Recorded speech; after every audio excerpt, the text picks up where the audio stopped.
So another thing that we're going to need before we go ahead and launch the game through RAGEPluginHook, which we updated from the default version that comes with LSPDFR.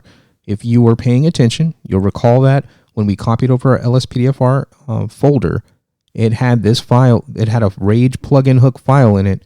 We actually went to the website, downloaded an updated version, copied over this file. So make sure if you had questions about that or were like, wait a minute, there's already a RAGEPluginHook in LSPDFR. Why are we downloading another one from the website?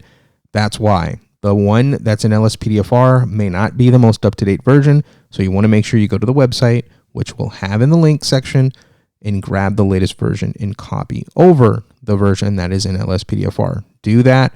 Just do it by default so you don't run into any issues. But what we're going to need to do is grab another program. It's the Microsoft Visual C++ 2010 distributable package. You get the version that supports your system. You should be in x64. You should be in a 64-bit operating system. You should be installing this one. So that's what we're going to do. If you're not, it's not the end of the world, but I'm going to ask you why. Why are you not on a 64-bit system? So we're going to go ahead and we're going to launch the file. Once it downloads, we're going to get the UAC if you have that enabled, and you're going to click yes. And you're going to get a nice, cool little prompt here.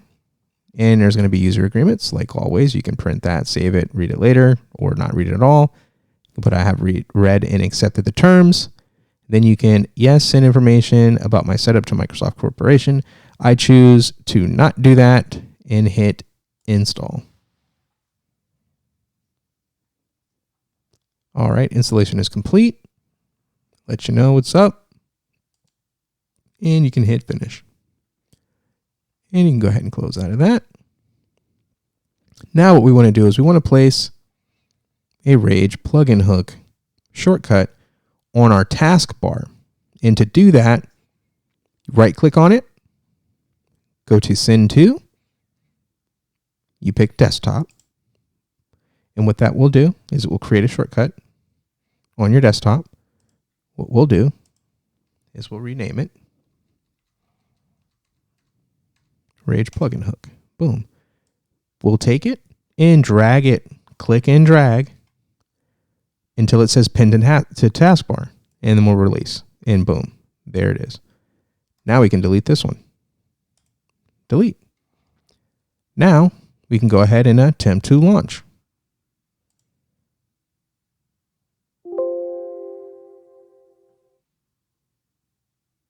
First time launching it. All right, RAGEPluginHook or its dependencies might be blocked. RAGEPluginHook has detected that the following files might have been blocked by Windows. Blocked files may cause crashes or other malfunctions. All of these files are all files related to what we've been installing in the game. If you want to be paranoid and double check, you can go ahead and pull up your game folder and look at all the files and make sure they're the ones that you want. But for most of us, do you want RAGEPluginHook to unblock these files? You'll click yes. Then RAGEPluginHook will do its thing. So here's the disclaimer that you get. You can accept that.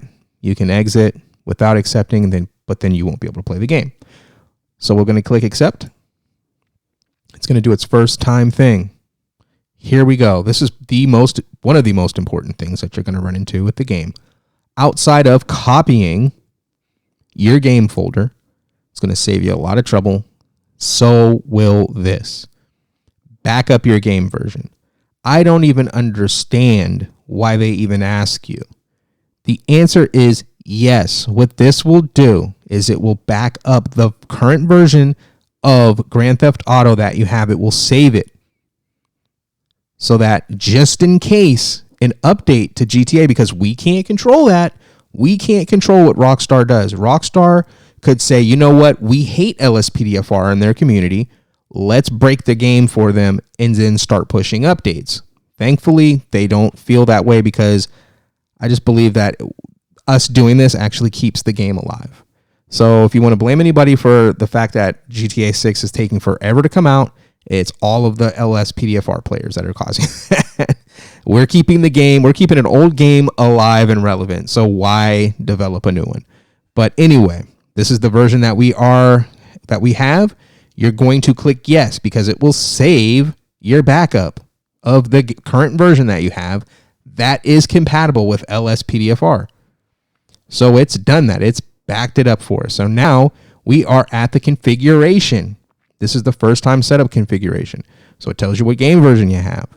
It tells you what version of plugin hook you have. And you got a bunch of options here. So the console key, F4 is default. When you hit F4, you'll get your console. You can launch your plugins, do whatever you need from there. Then you have your plugins. You have an option to don't load any plugins at startup.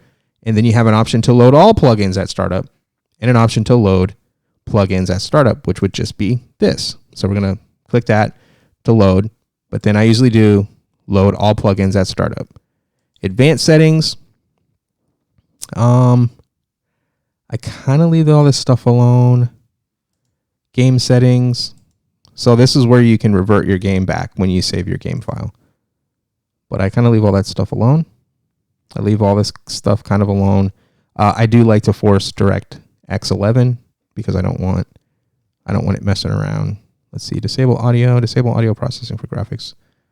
Force full. Some people like to mess around with this stuff, but we're going to leave it all default to see what it looks like, what we can do. If we need to come back and change this stuff, we can always come back and change it. But we are going to save the things that we did and launch the game. This dialog can be shown again. It just tells you how to get back to this dialog setting. I'm going to click OK, and it's going to start to launch the game. And we'll see you in game.